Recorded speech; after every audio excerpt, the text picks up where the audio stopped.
네, 안녕하세요. 테슬라 투자로 은퇴하기 아트란TV입니다. 테슬라 이게 사실이면요, 좋은 날 머지 않은 것 같습니다. 이날까지 꼭 투자를 해야 될 필요가 있겠어요? 같이 알아보도록 하겠습니다.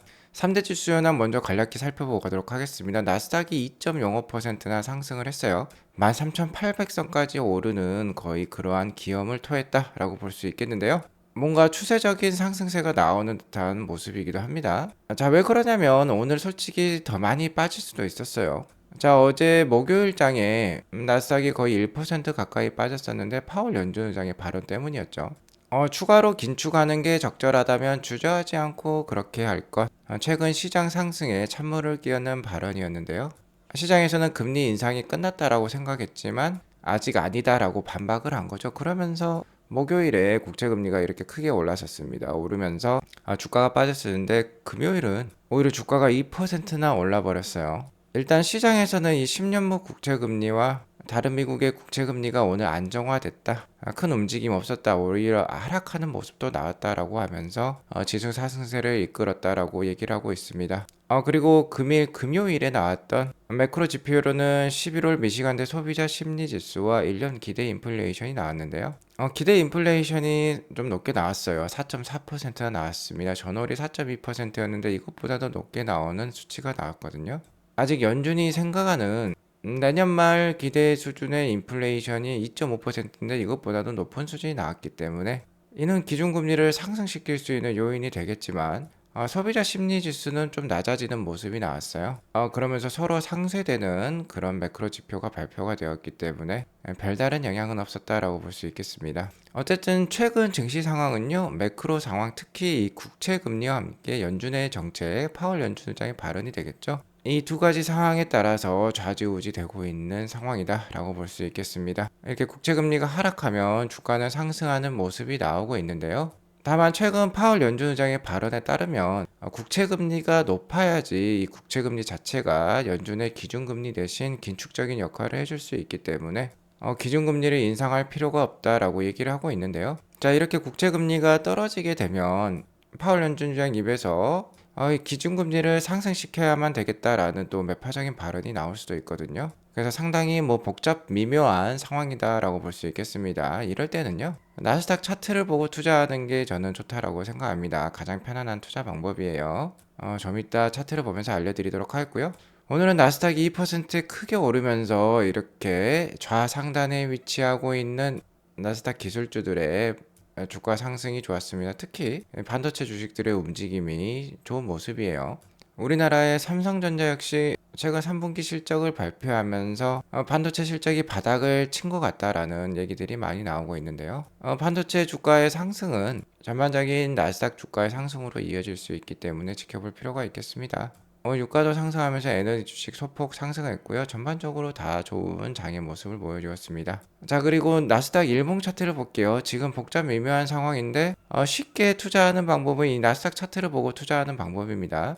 자, 일단 첫 번째 원칙으로는 이 파란색 선 200일선 말씀드렸죠. 200일선에 닿을 때 나스닥을 집중적으로 매수하실 필요가 있겠다. 자, 왜냐면 올해 3월달 이미 대세 상승 기조가 나왔던 나스닥이다라고 말씀을 드렸습니다. 자, 그러한 모습이 10월 말에 나왔었죠. 자, 이때도 제가 잘 가이드를 해드렸던 것으로 기억이 납니다. 이 파란 선선에 닿게 되면 3월달과 같은 모습이 나올 수 있기 때문에 매수가 필요하다라고 말씀을 드렸죠. 자, 그리고 현재 주가가 이 51선이 위치해 있는 이 빨간색 선, 지금 13,400선 정도 있는데요.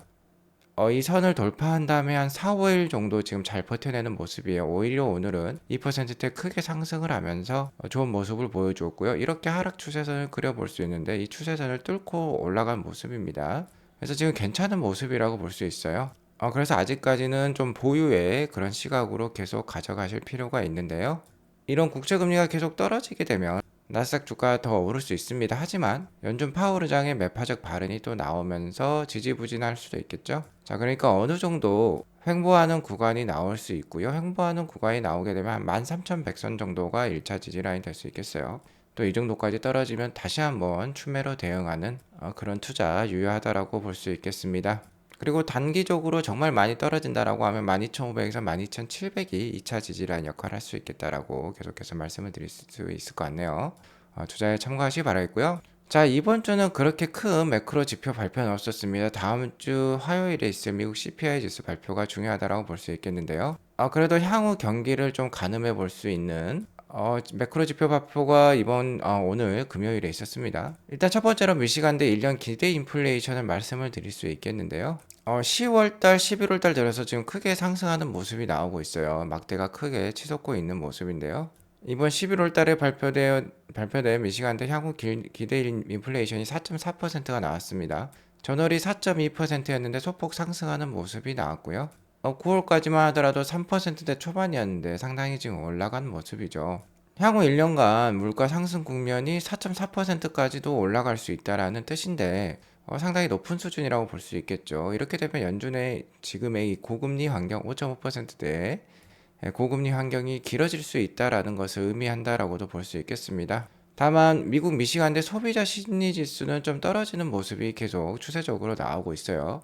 전월이 63.8이었는데 60.4로 내려왔습니다. 최근 미국 GDP 성장률도 4%대 후반이 나오면서 일단 현재 경기 상황은 괜찮다라고 지금 나왔었는데요. 하지만 소비자 심리 지수는 계속 내려가는 모습이 나오고 있기 때문에 미국 경기도 좀 더 완화되는 그런 흐름이 나올 수도 있을 것 같아요. 자, 이런 심리 지수에 의하면 연준의 고금리 환경도 짧아질 수 있다는 것을 의미할 수 있겠죠? 자, 이렇게 되면 오늘 이 두 가지 지표가 상반되면서 상쇄가 되면서 오늘 그다지 그렇게 시장에 큰 영향을 주지 않고 오히려 나스닥 차트가 이렇게 하락 추세선을 뚫어내면서 더욱더 좋은 상승세가 나왔다라는 것은 이해하실 필요가 있겠어요. 아무튼 이 두 가지 상황이 오늘 상쇄가 되면서 미 연준의 금리 동결 가능성은 그대로 유지가 된 모습입니다. 어제는 85.5%였어 금리 동결 가능성이 나왔는데 오늘은 85.7%가 나왔어요.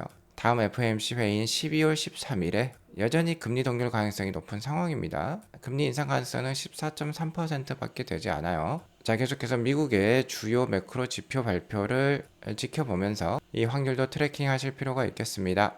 오늘 시장이 크게 오르면서 테슬라도 2.22% 상승한 214.65불로 마감을 했어요. 나스닥이 오늘 2%대 상승을 보여주었기 때문에 테슬라의 베타 값을 생각하면 한 4%, 5%도 올랐어야 되는데 좀 그 상승률은 좀 아쉽다라고 볼 수 있겠습니다. 자, 아직까지 테슬라 주가는 200일선이라든지 400일선이라든지 장기 이 추세선의 하단에 위치해 있어요. 그래서 여전히 아직까지는 상승 국면이다라고 정확하게 말씀드릴 수는 없습니다. 일봉 차트를 봤을 때 슬로우 스토캐스틱도 지금 상단에 위치해 있기 때문에 언제든지 또 하락이 나올 수도 있어요. 다만 제가 계속해서 말씀드려왔듯이 테슬라의 펀더멘털은 강해지고 있기 때문에 자, 그리고 200불대 초반이라든지 190불대 주가는 지금 어느 정도 강력한 지지 라인을 만들고 있다라고 볼 수 있겠습니다.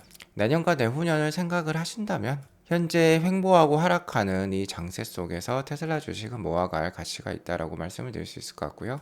테슬라 주가에 가장 크게 영향을 미칠 사항에 대해서 2번과 3번이 중요하다라고 말씀을 드렸는데요. 자, 어제 방송 때 제 목소리가 녹음이 되지 않은 한 30초 정도의 분량이 있었습니다. 이 부분에 대해서 사과의 말씀을 드리겠고요. 그 부분에 대해서 다시 한번 설명드리자면 이번 기가상하에서 10월 달에 모델 3 생산량이 28,000대나 나왔어요. 트로이 테슬라이크가 예상했던 2만 대보다 8,000대나 넘는 28,000대가 나왔다라는 겁니다. 자, 그리고 모델 3 이거 신규 모델이죠. 리프레시 모델이 판매가 너무나도 잘 되고 있기 때문에 생산만 많이 될수록 판매량 성장으로 이어질 수 있는 상황이에요. 자, 그러니까 트로이 테슬라이크가 모델 3 생산량이 받쳐주고 있기 때문에 테슬라의 기가 상하이에 그러니까 테슬라 차이나의 로컬 판매량이 계속해서 상당히 숫자가 많이 나올 것이다 라고 예상을 하고 있습니다. 다음 주에 나올 이번 주 중국 중과 판매량이 최소 16,100대 정도가 나올 수 있다라고 얘기를 하고 있어요. 자, 이 숫자가 커지면 커질수록 테슬라 주가의 센티먼트 그러니까 분위기가 좋아질 수 있어요.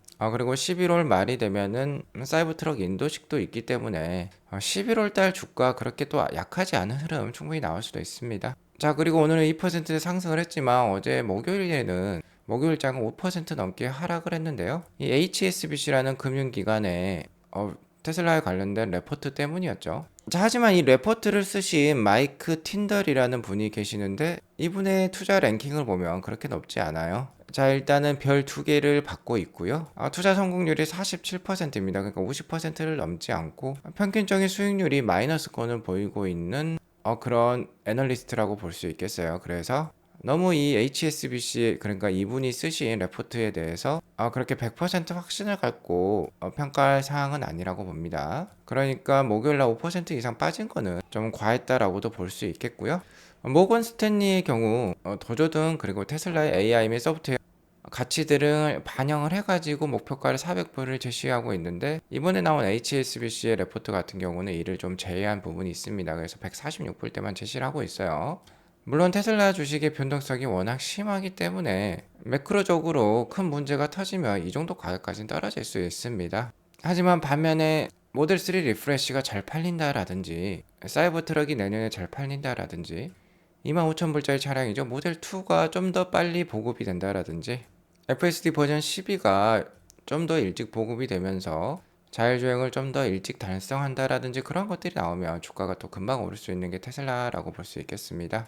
자, 레이어드님이 이 HSBC의 레포트가 110페이지짜리인데 이것을 보고 이렇게 평가를 하고 있는데요. 그래도 같이 한번 읽어보도록 하겠습니다. 일단 HSBC가 문제점으로 제시했던 게 테슬라의 특허 제출이 너무 적다라고 얘기를 하고 있는데요. 테슬라는 전기차 보급을 확대하기 위해서 특허를 잡지 않고요. 거의 공유를 많이 해주고 있는 상황입니다. 물론 가장 강력한 기술들은 당연히 공개를 하지 않지만 전기차를 만들기 위한 일반적인 기술에 대해서는 특허를 잡지 않고요. 공유를 하고 있죠. 이거는 테슬라의 정책적인 문제라고 볼 수 있겠고 R&D 엔지니어 숫자가 너무 적다라고 HSBC 은행은 얘기를 하고 있어요. 하지만 그 면면이 우수하다라고 레이어드님은 얘기를 하고 있고 그러니까 일당 100의 엔지니어들이 많은 거죠. 자, 숫자보다는 질이 중요하다라고 볼 수 있겠습니다. 그리고 FSD가 언제 될지 모르는 기술이며 상업화는 요원하다라고 HSBC 금융기관은 얘기를 하고 있는데 이거는 뭐 개인적인 의견이라고 볼 수 있겠죠. 그 누구도 알 수 없고 일론 머스크와 테슬라만이 알 수 있다라고 볼 수 있겠습니다.